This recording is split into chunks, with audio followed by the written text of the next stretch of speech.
You know, it's been a while since I've done one of these. For those of you who don't know, my past two E3 videos never went public. This is because, due to one reason or another, I wasn't able to get them out in time for E3 to still be relevant. So if you're watching this, that means I finally broke the cycle. How this video will work is I'll only mention the games I'm interested in, or at least the ones I want to talk about. I'll be covering them in roughly the order they were announced, and then I'll rank the ones I'm most hyped for at the end. Just so you know, the only full presentations I watched were Devolver Digital and of course Nintendo. I didn't want to sit through the whole multi-hour presentations of the other companies, so I just looked for the highlights. I'm telling you this now because I'm bound to get some things out of order. Also, anything I can talk about in the Nintendo segment, I will talk about in the Nintendo segment. But anyway, enough explaining. Let's begin. Before we get into E3 itself, there were a few announcements that happened a couple of days before that I might as well talk about. For starters, there's the announcement of Battle for Bikini Bottom Rehydrated,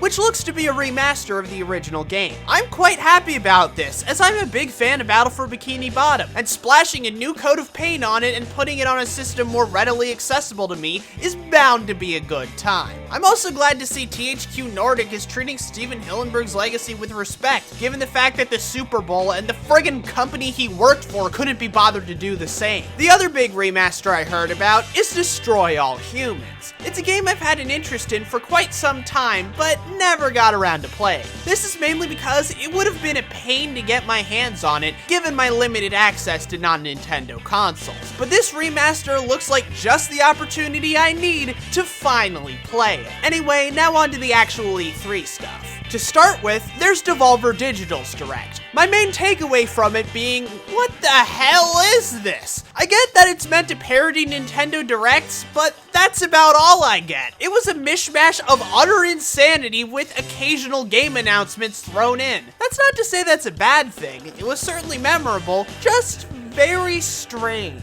As for the games themselves, Fall Guys looked pretty fun, almost like Gang Beasts Battle Royale. Looks really colorful and exciting. Devolver Bootleg is a funny joke that I won't be buying. My friend Pedro I pre-purchased before E3 even started, and I didn't care about the others. On to Microsoft. I'll start with the announcement you're all waiting for me to talk about. Psychonauts 2.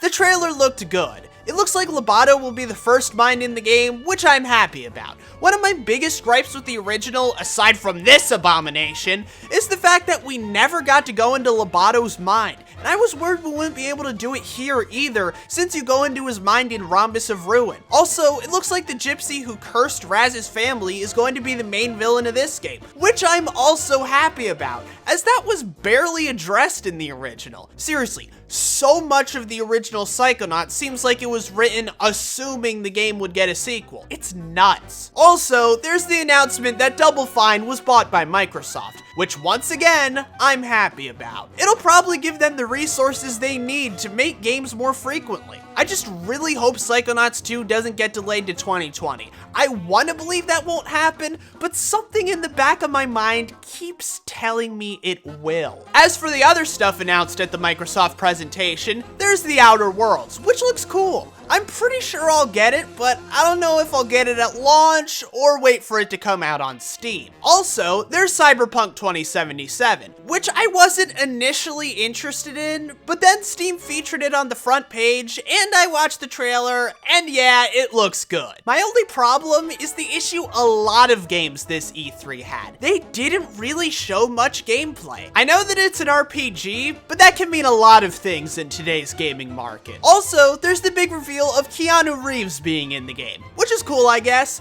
The only thing I really saw him in is The Matrix, but he seems pretty enthusiastic about it, so that's cool. Also, Forza has Lego DLC. I don't play Forza, nor do I plan to. I just thought you should know that that's a thing now. Finally, there's Bleeding Edge, which looks a lot like Overwatch, but with a focus on melee combat. I'm totally pumped for this, as I've been playing a lot of Overwatch in the past year, which says a lot given how often I usually stick with multiplayer games. So I'm probably going to love Bleeding Edge. Once again, I just wish we could have seen a bit more gameplay in the trailer. Then there's Bethesda. I don't have much to say about them, as most of their conference was hyping up Doom Eternal and apologizing for Fallout 76, neither of which I have much interest in. There was Deathloop though, which did look interesting, but I don't really know if I'd like it or not because, once again, they didn't show any gameplay. I know you make choices in the game,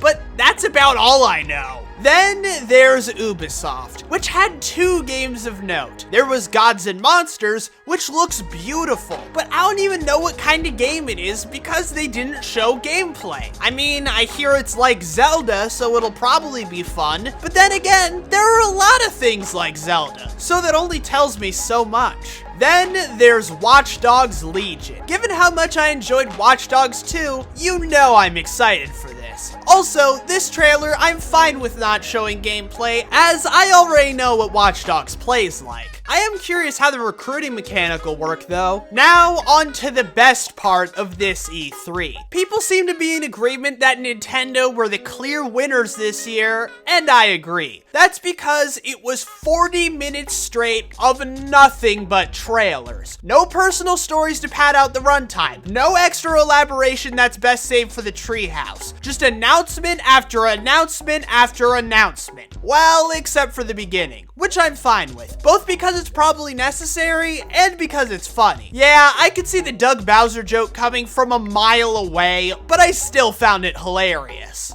Wait a minute. There's been a bit of a mix-up. You're not the right Bowser. Sorry, but I'm the right Bowser for this presentation.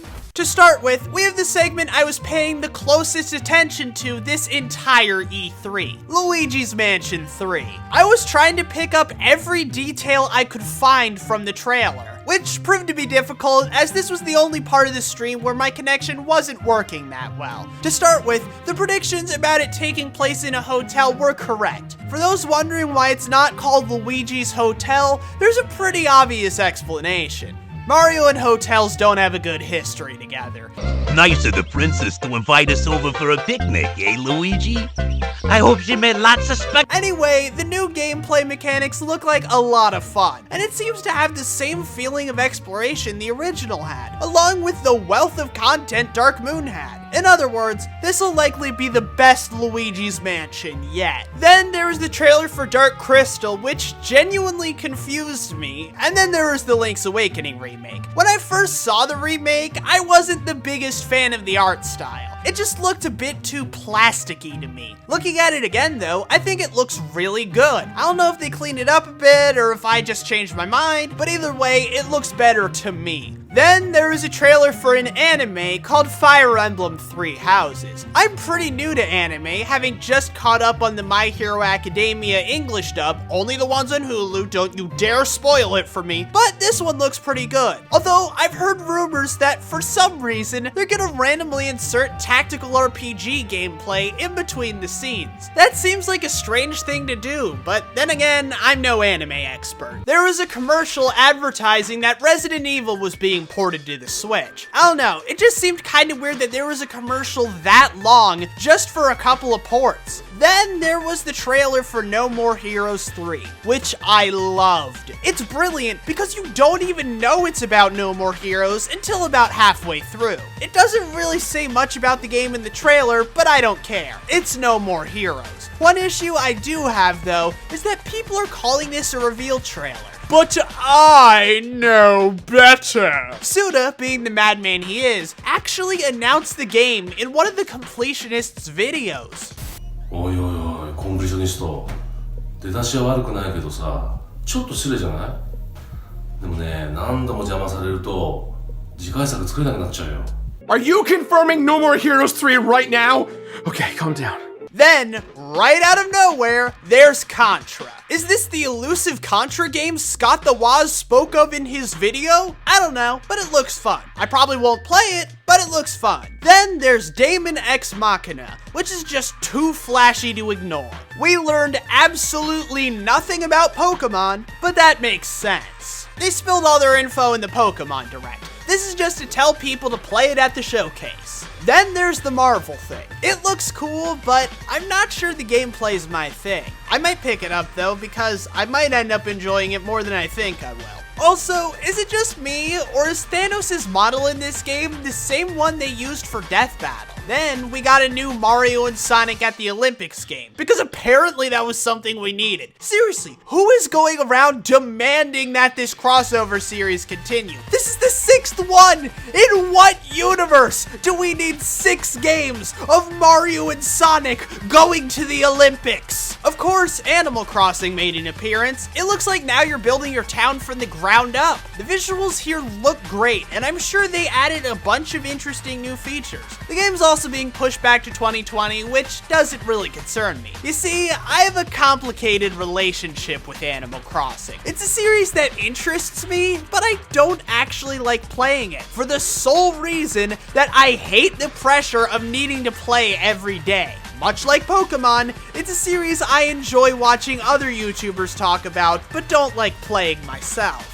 There's the barrage of ports. The only one I really have anything to say about is Spyro, which I'm excited for. And then there's the Smash DLC fighters. What, you thought I forgot? At the beginning of the Direct, there was the Hero. God, and I thought Villager was a generic name. I've never played Dragon Quest, but hey, their moveset looks interesting. Also, the trailer segued into a Dragon Quest announcement pretty smoothly, just like the Isabelle announcement did. And of course, at the end, they announced Banjo and Kazooie. I friggin' love the reveal trailer and how it mimics the K. Rool reveal. It's hilarious. So of course, I thought it would segue into announcing a new Banjo-Kazooie game, but instead, it was just a Breath of the Wild sequel. Wait a minute, a Breath of the Wild sequel? Looks like Arlo was right, and we'll probably only have to wait until 2025 for it to come out. In all seriousness though, it looks good, and I'll probably be picking it up when it comes out. Now that I've gone over everything, it's time to rank the E3 games I'm most excited for. This is my top 10 E3 2019 games, not counting My Friend Pedro as I've already bought it, or Spyro as it's just a port, or the Breath of the Wild sequel because all we know is that it's in development, which makes me think it's a bit too early to get properly hyped. Anyway, number 10, Cyberpunk 2077. Sorry Keanu, your game does look cool, but I don't know enough about it to put it any higher. Number 9, the Marvel game. It looks epic, but I'm not sure if the gameplay style is something I'd like or not. Number 8, Gods and Monsters. It looks beautiful, and the fact that it's like Zelda is promising, but without seeing any gameplay, I can't put it any higher. Number 7, Fall Guys. Looks like simple, crazy fun. Number 6, The Outer Worlds. Ever since I've heard about this game, I've been interested. Everything from the art style to the story to the elaborate choices makes this game seem right up my alley, even though I'm not much of an FPS guy. Number 5, Watch Dogs Legion. I loved Watch Dogs 2, and if Legion is at least on par with it, it's gonna be awesome. Number 4, No More Heroes 3. Been pumped for this ever since the Switch reveal. Let's hope this one has all the awesomeness of a typical No More Heroes game without the usual flaws that accompany them. Also, if Heroes Paradise is any indication, I'll finally have a No More Heroes game with a boss selection mode. Number 3, Bleeding Edge. It may seem strange to put a game that barely got featured this high on the list, but that's because you don't know how much I like Overwatch. It looks like it has a similar feel, but is different enough not to be a straight up clone. In other words, I'll probably be playing it a lot. Number 2, Luigi's Mansion 3. The gameplay looks fun, the hotel looks awesome, and it seems to have a real feeling of adventure. Like I said, this will probably be the best Luigi's Mansion yet. And at number 1, surprising absolutely no one, is Psychonauts 2. I don't think I need to say anything else. If you're watching this video, you already know why I'm hyped for it. Overall, I'm happy with this E3. It didn't blow me away, but I can certainly say I was satisfied. I already had plenty of games I was looking forward to this year, and this just gave me even more to be excited about. I am Defaufalizer, and be sure to let me know what E3 got you most hyped about. See you next time.